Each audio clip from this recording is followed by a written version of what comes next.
Hey, Rigsters here, back with another episode of Forza Horizon 5. This time around, driving the greatest supercar, in my opinion, that I think is really cool, is the 2005 Ford GT. Now, in this game stock, it's an A-class car.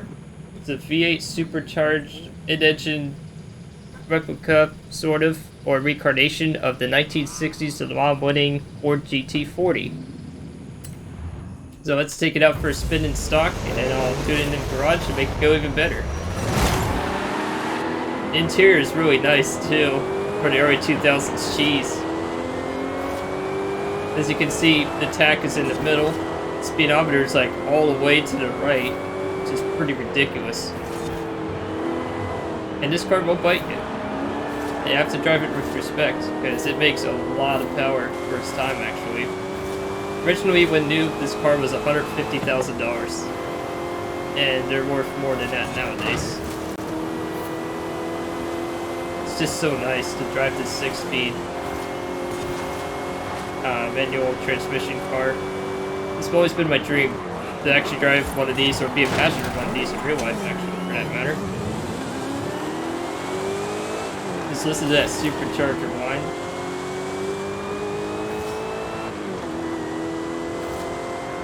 I could drive this car all day. I mean, if this game didn't have other race disciplines, I would be primarily driving this car a lot. I like a lot of cars in this game, of course, but this is still probably going to be the car I will primarily drive, either off camera or in general for S1. I think this actually would do fine in S1. I just have to do some tuning to it.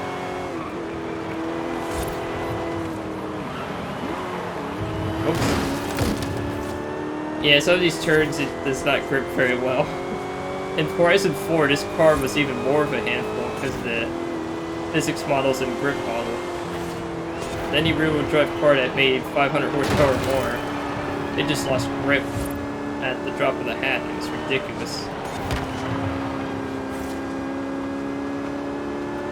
And the sound was worse.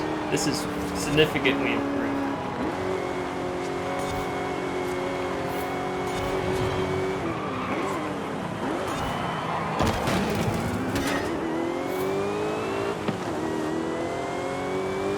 And another thing to note is that it is a pretty hefty car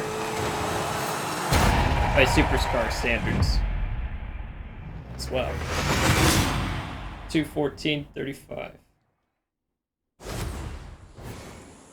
Okay, I think I could definitely improve on that 214.35. That'll be the time to beat. And this is what it looks like on the outside. I mean, it's just so majestical looking. I always like these kind of looks for cars in general. I'm a sucker for them. And this would be like the paint job I would like. Another one you can do that I also find pretty cool is the silver and black stripe combo, or the blue and white stripe. Is another color palette that I think looks really nice on these cars. The red and white is what a lot of people think is pretty cool too. Alright, so I'll go into the garage real quick here. Garage, so anything as per usual. Since I'm tuning this to S1, I'm probably going to just max out the parts. So it originally starts out at 3,335, but the max weight reduction, it goes to 2,715, reduction of 620. Makes it much more bearable. And of course race brakes, I mean, gotta be able to stop. Semi-slick. Slick.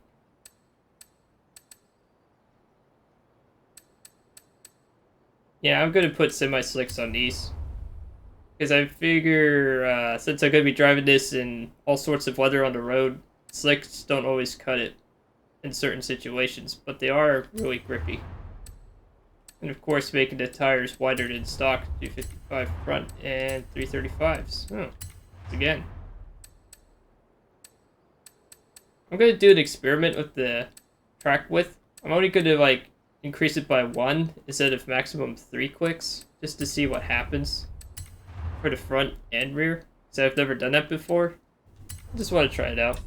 Goes for something different.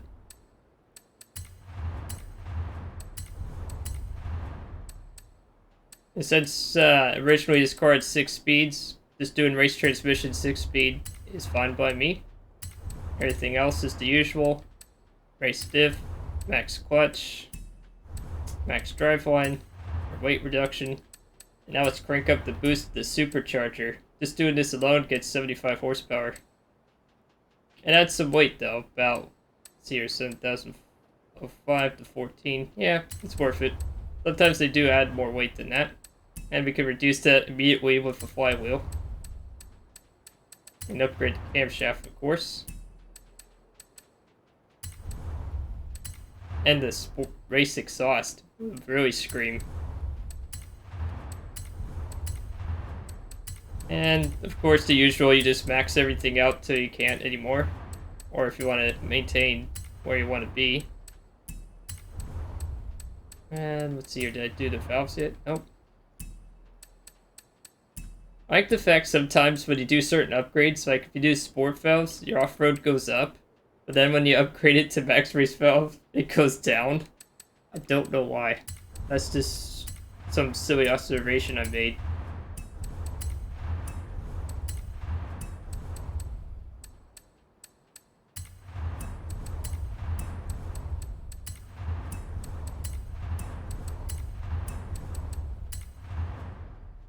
Okay, last thing here. Let's see.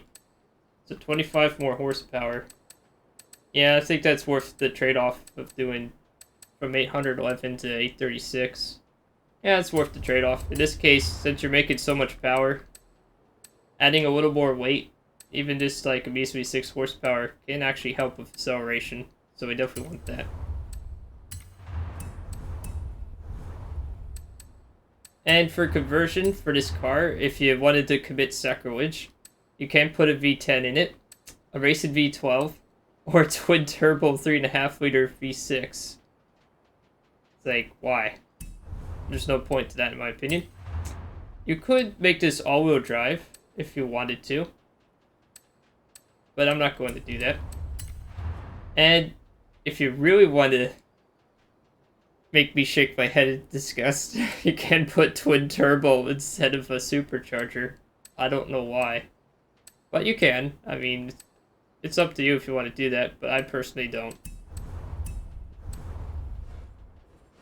Alright, so I go from 3,390 to 2,738, 842 horsepower, and 2 Lotto cheese. Excellent. So let's go to custom tuning here. And let's see the gearing. So by default, it's at 265. What happens if I shorten this? Say if I like make it more reasonable. Huh. It still reaches 244 miles an hour when you go from that to stock. Huh. Well, there's no point in making it that tall then. So let's compromise and go like 285. Because I still want those long gears. Just to keep it somewhat historical, but make it a little faster accelerating. Alignment's fine. Roll bars are fine. Ride height, could lower it by 0.1 inch. What's the worst that can happen? I mean, it's pretty low, but I don't think it's hitting the bump stops yet. Dampener's fine, aero's fine. Brakes, I'm going to reduce the pressure by 10% because it locks up its wheels way too often. Matter of fact, I'm going to try 75% just for giggles. And differential, I'm just going to keep that there for now. Default 25, 40. Let's see if we could beat that time of 2 minutes and 34 seconds. And also, I found the gear ratio was actually much better doing it just a bit shorter. I haven't really messed with anything else. I mean, 285 gears is just about right for what I wanted to do for now. So let's get to it.